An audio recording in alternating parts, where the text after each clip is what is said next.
परमेश्वर जिन लोगों ने इस समय बीज पकड़ा है, मेरे पवित्र आत्मा जी मैं प्रार्थना करता हूं परमेश्वर आज से इनका फाइनेंस डबल होने पाए यीशु मसीह के नाम में। पवित्र आत्मा मैं इन लोगों के लिए प्रार्थना कर रहा हूं जो इस समय बीज बो रहे हैं। फिर कह रहा हूं कि जो लोग स्पेशल बीज बो रहे हैं परमेश्वर उन्हें आशीष दे। जो मुझे ऑनलाइन सुन रहे हैं आज का बीज में हमें एक साउंड की जरूरत है, हमें किराया देना पड़ता है 30-30 40-40 हजार रुपये महीना, एक दिन का किराया। तो आपको एलसीडियों का इन सब चीज़ों का किराया है, परमेश्वर आशीष दे। मैं उन लोगों को कह रहा हूँ कि अगर आज आप बीज बोएं और चर्च में आप जो लोग ये देखते हैं कि जरूरत किस चीज़ में है और उसमें हेल्प करते हैं, परमेश्वर उन लोगों के कामों को जरूर खोलते हैं यीशु मसीह के नाम में। पवित्र आत्मा जी मैं प्रार्थना करता हूँ मेरे पिता अपने बीजों को ऊपर उठाओ। पवित्र आत्मा ब्रांचों में जो मुझे देख रहे हैं, हैदराबाद से, गुजरात से, अहमदाबाद से, मेरे प्रभु महाराष्ट्र से, पुणे से, नागपुर से, कामटी से, इसी समय गोवा से, पवित्र आत्मा प्रार्थना करता हूँ राजस्थान से, बिहार से, यूपी से, उत्तरांचल से, और इसी समय पवित्र आत्मा जम्मू से, पंजाब से, चंडीगढ़ से, हरियाणा से, पवित्र आत्मा इस समय रतिया से, फरीदाबाद से, पंजाब के हर कोने से जो बीज बो रहे हैं परमेश्वर, जो चर्च में बैठे हैं इस समय पवित्र आत्मा इनके घर में आशीष आने पाए यीशु मसीह के नाम में। जो दिल्ली से देख रहे हैं पवित्र आत्मा, फरीदाबाद से देख रहे हैं, कोलकाता से देख रहे हैं पवित्र आत्मा, झारखंड से देख रहे हैं पवित्र आत्मा, छत्तीसगढ़, उड़ीसा, महाराष्ट्र से, मेरे प्रभु तेरा हाथ इनके ऊपर ठहरने पाए। जो केरला से भी देख रहे हैं पवित्र आत्मा, तमिलनाडु, आंध्र प्रदेश, मध्य प्रदेश से इनका फाइनेंस मल्टीप्लाई हो जाए यीशु मसीह के नाम में। पवित्र आत्मा इनके बच्चे आशीषित हो जाएं, ये 30 गुना नहीं, 60 गुना नहीं, 100 गुना बढ़े आज से यीशु मसीह के नाम में। इनका फाइनेंस पवित्र आत्मा आज से मेरे पिता परमेश्वर सही जगह पर आ जाए।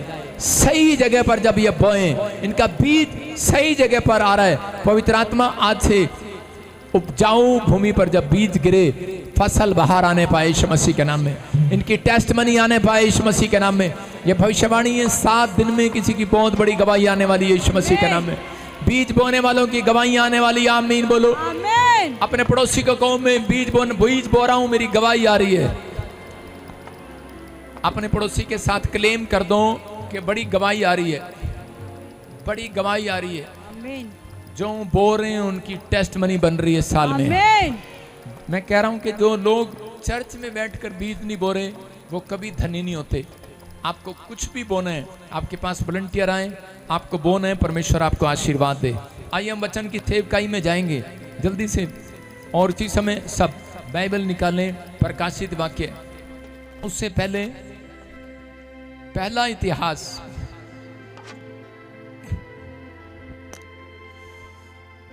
प्रकाशित वाक्य 3 का 15 और 16।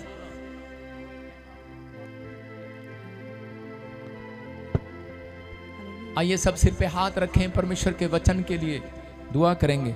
पवित्र आत्मा जी मैं प्रार्थना करता हूं मेरे पिता परमेश्वर, जितने लोग तेरे वचन का आदर कर रहे हैं इनके घर में 100 गुना आशीष आने पाए यीशु मसीह के नाम में। बोलो आमीन। हाँ, ध्यान से सुनेंगे। आज बहुत सारे लोग चंगाई चाहते हैं, बरकत चाहते हैं, आशीष चाहते हैं, पर आत्मिक जीवन को ठीक करना नहीं चाहते। करे अपनी स्पिरिचुअल लाइफ को बनाकर रखना नहीं चाहते। अगर आप चाहते हैं कि परमेश्वर आपको बड़ी आशीष दे, बड़ी बरकत दे, बड़ी चंगाई दे, तो उससे पहले आपको परमेश्वर का वचन बता रहा है। कहता है अगर आप अपने आत्मिक जीवन को ठीक करें तो पवित्र आत्मा आपकी लाइफ में वो करेगा जो आपने सोचा भी नहीं होगा। मैं कह रहा हूं कि जो आप मांगोगे वचन पूरा होगा। बाइबल में लिखा मांगोगे, किसी से पूछ लो, सबको ये वचन याद है। किसी से भी पूछ लो, बच्चे बच्चे से, उनको ये वचन जरूर याद है, क्योंकि उनको पता है मांगेंगे मिलेगा, मांगोगे मिलेगा। एक ही वचन याद है। किसी को पूछ लो बाइबल में कौन कौन सी आयत याद है तेरे को, कहेंगे बस एक ही याद है, मांगेंगे मिलेगा। बोलो हालेलुया। उसको पता है बस मांगना ही मांगना है, अपने नेचर को ठीक करना है या नहीं करना है। लेकिन यहाँ पर बाइबल बताती है, हम पढ़ते कि प्रकाशित वाक्य में लिखा, हाँ पढ़े, देखो क्या लिखा है उसके 3 के 15 और 16 में। हाँ पढ़ो क्या लिखा 15 में। मैं तेरे कामों को जानता हूँ, मैं तेरे कामों को जानता हूँ। परमेश्वर आशीष देने से पहले बोल रहा है, कहता है मैं तेरे कामों को जानता हूँ। उन लोगों को बोल रहे हैं, कह रहे जो बहुत सारी आशीषें चाहते हैं, रात दिन परमेश्वर से मांगते हैं, परमेश्वर कार दे, चोटा दे, गाड़ी दे, बुग्गी दे, हलवा दे, टिंडे दे, छोले दे, टमाटर दे। आपने देखा कभी रेडी वाले को देखा कैसे आवाज लगाता है, टिंडे ले लो, टमाटर ले लो, बैंगन ले लो, बाहर आ जाओ। घर दे अंदर ना रहो, बाहर आ जाओ, बाहर निकल के देखो। परमेश्वर का आत्मा भी कह रहा है अगर आपको आशीष चाहिए तो कहता है कि कहता है कि उस जीवन से बाहर आओ और देखो परमेश्वर ने तुम्हें सब कुछ दे दिया आज रात यीशु मसीह के नाम में। कह रहा आत्मिक जीवन जियो। परमेश्वर का आत्मा कह रहा है बाहर आओ संसारिकता से। कहता है जब आप बाहर आएंगे तो परमेश्वर का आत्मा कह रहे हैं जो मांगेंगे मिल जाएगा यीशु मसीह के नाम में। यूदा इस्करियोती पढ़ा लिखा था, एक इंजीनियर होगा मैं कहूं, लेकिन यीशु के साथ भी रहना चाहता था और उसे पकड़वाना भी चाहता था। 50-50 जी रहा था। इसलिए यहां बाइबल कहती है मैं तेरे कामों को जानता हूं कि तू ना तो ठंडा है ना गर्म। भला होता कि तू ठंडा हो जाए या गर्म हो जाए। अपने पड़ोसी को बोलो या ठंडा हो जाए या गर्म हो जाए, दोनों में से एक तो हो जा। परमेश्वर 3 लोगों से परेशान नहीं है, 2 लोगों से परेशान नहीं है, 1 लोग से परेशान है। कहते हैं परमेश्वर कह रहा है या तो ठंडे हो जाओ या गर्म हो जाओ, लेकिन गुनगुने ना रहो। कहता है यहां पर एक ठंडा है, एक गर्म है, एक गुनगुना है। ठंडा कहता है कि मतलब आपको समझ में आ रहा है, सांसारिक अभिलाषाओं में फंसा हुआ है, संसारिक है। गर्म आत्मिक है कह रहे हैं, और गुनगुना 50-50। हम कभी कभी चर्च आते हैं 50-50, कभी कभी प्रार्थना करते हैं, हमारा कोई काम नहीं बना इसलिए हमने बपतिस्मा नहीं लिया, लेकिन यीशु हमें अच्छा लगता है। 50-50 आते हैं, गुनगुना। परमेश्वर कह रहा है मैं तेरे कामों को जानता हूं, लेकिन अगर आज आप परमेश्वर से कुछ लेना चाहते हैं, यूदा इस्करियोती 100% इसलिए नहीं ले पाया क्योंकि वो गुनगुना था, वो 50-50 चल रहा था। उसको पैसा भी अच्छा लगता था, यीशु भी अच्छा लगता था। जब हम पढ़ते हैं पहला इतिहास और उसके 22 के 7 में कह रहे हैं कि सुलेमान ने बताया, कहता है अपने पिता के बारे में बोल रहे हैं कि फिर उसने अपने पुत्र सुलेमान को बुलाकर इजराइल के परमेश्वर यहोवा के लिए भवन बनवाने की आज्ञा दी। दाऊद ने अपने पुत्र सुलेमान से कहा मेरी हार्दिक इच्छा तो थी कि अपने परमेश्वर यहोवा के नाम का एक भवन बनवाऊं, परंतु यहोवा का यह वचन मेरे पास पहुंचा, तूने बहुत लहू बहाया है, बड़े युद्ध किए हैं, इसलिए तू मेरे नाम का भवन नहीं बनाने पाएगा। तूने भूमि पर मेरी दृष्टि में बहुत लहू बहाया है। कह रहे हैं देख तुझसे एक पुत्र उत्पन्न होगा जो शांत पुरुष होगा, मैं उसके चारों ओर से कह रहे उसके शत्रुओं से उसको शांति दूंगा, उसका नाम सुलेमान होगा। हालेलुया। इसका मतलब परमेश्वर ने दाऊद को पहले बता दिया। कहता है कि तू कह रहा है गुनगुना है, अभी क्या है गुनगुना 50-50। परमेश्वर भी चाहता है, उसका भवन भी बनाना चाहता है। कह रहा है प्रभु का काम भी करना चाहता है, भवन भी बनाना चाहता है, चर्च भी बनाना चाहता है। आज मैंने ऐसे लोगों को देखा है जो चर्च भी बनाना चाहते हैं और पाप भी छोड़ना नहीं चाहते। वो गुनगुने, वो चर्च आना भी चाहते हैं, वो प्रार्थना करना भी चाहते हैं, गीत गाना भी चाहते हैं और दान दशमांश भी देना चाहते हैं, लेकिन वो पाप को छोड़ना नहीं चाहते। इसलिए कह रहे परमेश्वर ने दाऊद को कहा कि तूने बहुत लोगों का लहू बहाया है। आज हो सकता है आप कोई बड़ी बिल्डिंग बनाने का सपना देख रहे हो, आप फैक्ट्री बनाने का सपना देख रहे हो, लेकिन नहीं बना पाए हो। परमेश्वर कह रहे हैं कि अगर आप आज परमेश्वर से वादा करें कि परमेश्वर मैंने अगर किसी का लहू बहाया है, किसी का दिल दुखाया है, किसी का कहता हो सकता है आपने लहू नहीं बहाया, पहले लहू ऐसे बहाया जाता था कि किसी के पेट में चक्कू मारकर, किसी को गोली मारकर, लेकिन आज कहता है वो लहू कहता है तब बहा दिया जाता है जब आप किसी का दिल तोड़ देते हैं, जब आप किसी को बदतमीजी से बात कर देते हैं, जब आप किसी को भी कहता है किसी का पैसा मार लेते हैं, इसका मतलब लहू बहा दिया। कहता इसलिए कहता है परमेश्वर ने उन कामों में आपको रिजेक्ट कर दिया है, रिजेक्ट हो जाते हैं वो लोग। इसलिए हमेशा ये बात याद रखना कि अगर किसी का लिया है तो उसका देना जरूर है। एक आदमी मेरे पास आया और कहने लगा पापा कह रहा मेरे दादे परदादे बहुत अमीर थे, लेकिन हम आज तक भी वहीं के वहीं हैं। कह रहे कारण क्या, हम प्रार्थना भी करते हैं, चर्च भी जाते हैं। तो परमेश्वर ने मुझे बताया कि जैसे कह रहा शाऊल के घराने ने लेवियों को मार दिया था, ऐसे ही कहता है कि इसके परिवार ने कहता है कि मारा नहीं है, इसने गरीब आदमियों की जमीनें रख ली, उनकी हाय इसको लगी हुई है, उनका लहू बहाया है इसने। और आज भी बहुत सारे लोगों के काम इसलिए बंद है क्योंकि उनके जीवन में अगर किसी से 500 रुपया उधारा ले लिया तो कभी उसे वापस नहीं देगा, उसने लिया इस सोच के कि मुझे नहीं देना। मैं कह रहा हूं इसलिए आपने, और उसकी हाय आपके ऊपर लगती है, इसलिए मैं कह रहा हूं कि अगर आपसे दिया नहीं जा रहा तो आप कहो, अपनी प्रार्थना में जरूर रखो कि परमेश्वर मैं उसका देने पाऊं। मैं कह रहा हूं आज ही आपके ऊपर से उसका दिया हुआ शराब टूट जाए यीशु मसीह के नाम में, आज ही खत्म। आप दे नहीं पा रहे, डोंट वेरी, लेकिन आप प्रार्थना तो कर सकते हैं। हो सकता है आपके हालात बिगड़े हुए हैं, लेकिन अपने अंदर सुधार तो कर सकते हैं कि परमेश्वर अब मैं से मांगने वाला ना रहूं, क्योंकि परमेश्वर ने कहा मैं तुम्हें देने वाला बनाऊंगा, लेने वाला नहीं। आप देने वाले बनेंगे। अपने पड़ोसी को बोल, देने वाला बनूंगा, लेने वाला नहीं।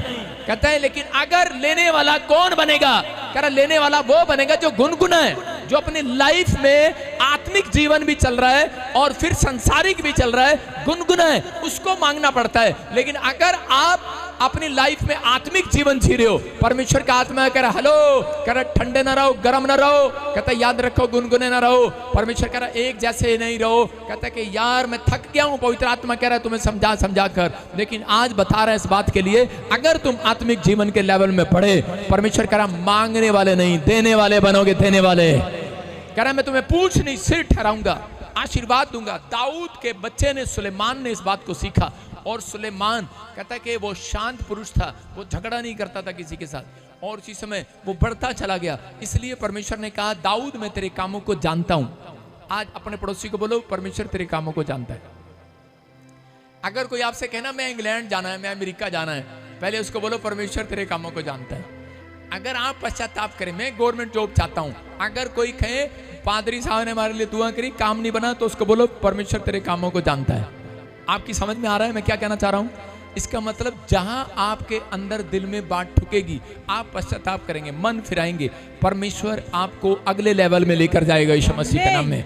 कभी एक व्यक्ति अगले लेवल में जब तक नहीं जाता, एक सीढ़ी पर आप चढ़ सकते हैं, लेकिन आप जब थक जाते हैं तो ज्यादा सीढ़ी नहीं चढ़ सकते। इसका मतलब आपको लिफ्ट को यूज करना पड़ता है। कई अनपढ़ हैं, बाइबल पढ़ने के बाद भी आज भी सीढ़ियां यूज कर रहे हैं, लेकिन अगर आप पश्चाताप करते हैं और प्रभु को महिमा देते हैं तो याद रखना सीढ़ी से नहीं जाओगे, आप लिफ्ट से ऊपर जाओगे, लिफ्ट से। बोलो हालेलुया, हालेलुया। समझ में आया कि नहीं? कहता है आपको विश्वास में आगे बढ़ना है। पवित्र आत्मा कह रहा है कि इसका मतलब आपको परमेश्वर से प्रार्थना करना है इस बात के लिए कि परमेश्वर मैं ठंडा नहीं रहना चाहता, गर्म नहीं रहना चाहता, गुनगुना नहीं रहना चाहता, मैं परमेश्वर आत्मिक लेवल में बढ़ना चाहता हूं। परमेश्वर उसकी ओर मुंह करते हैं, हमेशा उसकी ओर मुंह करते हैं, क्योंकि उसने इस बात को सीखा सुलेमान ने, और परमेश्वर ने उसको इतना धन दे दिया, इतना धन दे दिया कि उसके बाप से ज्यादा धन उसके पास आया। तो परमेश्वर उन लोगों को ज्यादा देता है, कह रहे हैं जो परमेश्वर के काम का है। अगर आप परमेश्वर के काम के नहीं है, अगर आप पवित्रताई में चलना ही नहीं चाहते, आप महसूस कर रहे हैं बच्चे शराब पी रहे हैं, आप रोक नहीं रहे, अगर वो नशा कर रहे हैं आप रोक नहीं रहे, सारा दिन गंदी फिल्में देख रहे हैं, वीडियो देख रहे हैं, आप रोक नहीं रहे, वो कहाँ जा रहे हैं कहाँ नहीं आ रहे हैं, आप बैठ नहीं रहे, देख नहीं रहे, तो हालात खराब रहेंगे, याद रखना। लेकिन परमेश्वर आज रात कहता है कि मैं तुम्हारे कामों को जानता हूं। वो आज आपको जानता है कि आपने कितने अच्छे काम किए और कितने बुरे काम किए। आप अच्छे काम और बुरे काम का न्याय सोचते हैं कि स्वर्ग में होगा, लेकिन पहले वो धरती पर होता है। वो व्यक्ति कंगाल रहता है, दुखी रहता है, निराश रहता है, समस्या में रहता है। लेकिन अगर आपने परमेश्वर को आज हाथ उठाकर कहा है परमेश्वर मैं तेरे पीछे चलूंगा, मैं मंझधार में लटका नहीं रहूंगा, दो तरह की तलवार में मत लटके रहो। कुछ आज भी मसीह लोगों की हालात बहुत ही खराब हो चुकी है, हाथ उठाकर कहो कि परमेश्वर मैं लटका नहीं रहूंगा, मैं पेड़ पर लटका नहीं रहूंगा, मैं इधर उधर नहीं लटका रहूंगा। परमेश्वर आप समझ रहे कि नहीं? मैं ड्रीम में इधर उधर लटका नहीं रहूंगा, परमेश्वर मैं तेरे पीछे चलूंगा यीशु मसीह के नाम में। आज भी मसीह लोगों की हालत बहुत ही खराब हो चुकी है, ना तो वो ठंडे हैं ना वो गर्म है। मतलब कि या तो वो संसारिक है और थोड़े संसारिक है, थोड़े आत्मिक है। इसका मतलब 50-50। अगर आप कहते हैं बीच में लटके हुए हैं तो कभी भी काम नहीं खुलेगा। ऐसे लोगों से परमेश्वर दूर रहना पसंद करता है। अगर आप कहते हैं सही रीति से चलना चाहते हैं, पवित्र आत्मा से प्रार्थना करो परमेश्वर मुझे इस राह पर चला, वो चलाएगा अगर आप कोशिश करते हैं। अगर बीड़ी पीने वाला कहे परमेश्वर मैंने बीड़ी नहीं पीनी, और सुबह फिर सुलझाए और पिए, फिर सुलझाए और पिए, परमेश्वर मैंने बीड़ी नहीं पीनी, रोज सुलझाए मैंने बीड़ी पीनी। बीड़ी में मंडल में 200 बीड़ियाँ होती हैं, मैंने कौन सा गिनी है, मैं तुक्का मार दिया बंडल में 200 बीड़ियां हैं तो रोज पी रहा है, रोज पी रहा है, रोज पी रहा है। लेकिन एक दिन ऐसा भी करे परमेश्वर, मैंने बीड़ी नहीं पीनी, एक दिन तोड़ के भी दिखाई बंडल को। हालेलुया, समझ रहे हैं कि नहीं? अगर तोड़ के दिखाएगा, अगले दिन पवित्र आत्मा चमत्कार करेगा यीशु मसीह के नाम में। कहते हैं पड़ोसी को पूछो कौन सी कैटेगरी में आते हो तुम, पूछो से। इनको ये पता हम ए ग्रेड में आते हैं, बी में आते हैं, सी में आते हैं, एस में आते हैं। सबको पता, नौकरी के लिए सबको ग्रेड पता, कितने ग्रेड चाहिए होते हैं, कौन सी कैटेगरी में हो। परमेश्वर से आशीष लेने के लिए भी आपको पता होना चाहिए कि आप ठंडे की कैटेगरी में हो कि गर्म की कैटेगरी में हो कि गुनगुने की कैटेगरी में हो। सबको कि पानी की बाल्टी में कौन सा पानी अच्छा लगता है, ज्यादा गर्म के ज्यादा ठंडा? नहीं, गुनगुना। गुनगुने से नहाना पसंद करते हैं। इसलिए आज लोग 50-50 रहना पसंद करते हैं। चर्च भी आएंगे, आ बैल मुझे मार नाटक भी देखेंगे रात को। चर्च भी आए, फिर सुबह उठेंगे, ओहो प्रार्थना भी करेंगे, रात पेड़ा जा सपना आ गया सी। आप कहते हैं कि आत्मिक जीवन कह रहा है जब जीना पसंद करेंगे तो परमेश्वर कह रहा है कि परमेश्वर को पापी भी पसंद है, धर्मी भी पसंद है। क्यों? क्योंकि पापी का इलाज की दवा परमेश्वर के पास है, उसका लहू। यीशु का लहू पापी को शुद्ध करता है और धर्मी को शुद्ध कर चुका है। डॉक्टर उस पेशेंट को पसंद करता है। आपके गांव में अगर कोई डॉक्टर है, उसको पेशेंट को पसंद करता है जिसकी बीमारी का इलाज उसके पास है, जो टैबलेट उसके पास है। अगर उसको कैंसर के पेशेंट अच्छे नहीं लगेंगे, उसको पैरालाइज वाला पेशेंट अच्छा नहीं लगेगा, उसको कोमा का पेशेंट अच्छा नहीं लगेगा। याद रखना, परमेश्वर को भी एक पेशेंट ऐसा है जो पसंद नहीं है। लिख लो अपनी बाइबल में, वो है घमंडी आंखें। अगर आपके अंदर घमंड है, आप बहुत सारे लोग जो हैं अपनी लाइफ में घमंड कहता है उसके लिए पश्चाताप नहीं करते। इसलिए कहता आज भी उनकी लाइफ में संसारिकता में कहता है आज भी वो जुए में जुते हुए हैं और उनकी लाइफ में कोई चमत्कार नहीं है। अगर आज आप चाहते हैं कि परमेश्वर मेरे जीवन में काम करे तो इसी समय हाथ उठाकर कहूं, परमेश्वर घमंड का आत्मा मेरे अंदर से जाए यीशु मसीह के नाम में। संसारिकता में जी रहे हैं लोग, कह रहे हैं जो संसार में जी रहे हैं उनको परवाह नहीं है। जो संसारिकता में जी रहे हैं, शराब पीते हैं, नाली में गिर जाते हैं, उनको परवाह नहीं। उनको को अरे भाई तुझे डर नहीं लगता? वो कहता है कि कोई बात नहीं, मैंने डर नहीं लगता, मुझे कोई डर नहीं है, स्वर्ग स्वर्ग कोई नहीं जाना। संसारिकता में जुए में जुते हुए व्यक्तियों को स्वर्ग का डर नहीं है, उनको स्वर्ग नहीं चाहिए। आत्मिक लोग जो होंगे वो अपनी डायरी पेन साथ लेकर आएंगे, वो हमेशा लिखेंगे अच्छी बात को, वो बाइबल में वचन को ढूंढेंगे, वो लिखेंगे, जो उनको पसंद होगा वो लिखेगा। परमेश्वर नोट करता है छोटी छोटी चीजें आपके जीवन से, अब वो नोट करता है। आत्मिक जब मरा, देखो कंगाल लाजर जब मर गया तुरंत स्वर्गदूत आए उसे उठा कर ले गए। वो स्वर्ग क्यों गया? क्योंकि उसने अपने जीवन में कभी नहीं कहा कि परमेश्वर कि मेरा कोड ठीक कर दे, मेरा फोड़ा ठीक कर दे, मेरे घाव ठीक कर दे। उसने नहीं कहा, क्योंकि वो जीना ही नहीं चाहता था संसार में।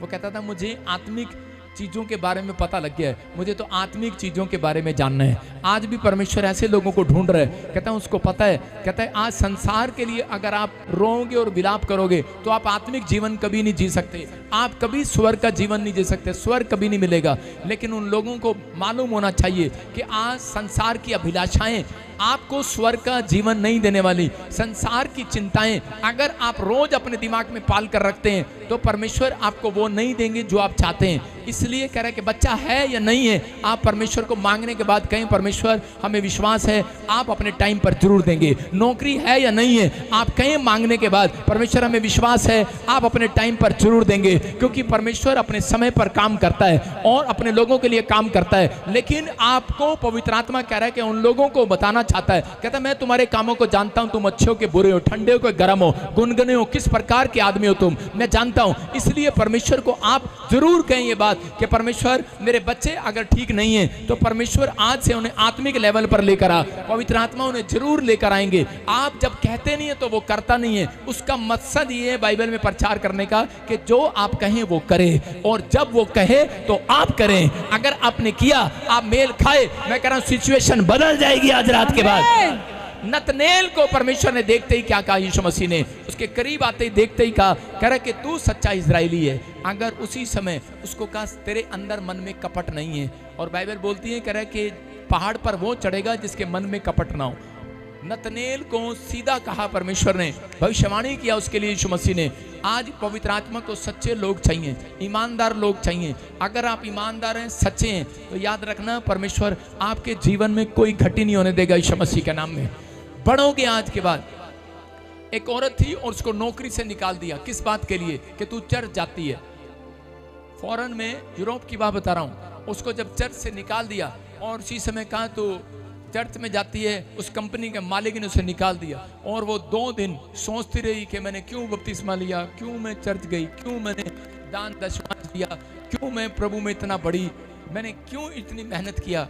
और उसी समय वो परमेश्वर उसको देख रहे थे ये क्या करेगी, और उसी समय निराश हो गई, टूट गई है। लेकिन उसने एक आत्मिक लेवल पर वो पहुंच चुकी थी। आत्मिक लेवल, एक लेवल आपका है, दूसरा लेवल कौन सा होता है? पहला लेवल ये है कि आप प्रभु में आगे हैं। दूसरा लेवल कौन सा है? जब आपको ठोकर लगे, जब आपको निराशा लगे। दूसरा लेवल है वो, दूसरा लेवल उसने अपनाया, उसने बेड से उतरी और घुटने टेक कर प्रार्थना करने लगी। दूसरा लेवल उसी समय आप पहली बार विश्वास किया, पहला लेवल। दूसरा कहते उसी समय उसने प्रार्थना किया, उसने कहा चल निराशा भाग जा यीशु मसीह के नाम में, मैं प्रभु की हूं और प्रभु की रहूंगी।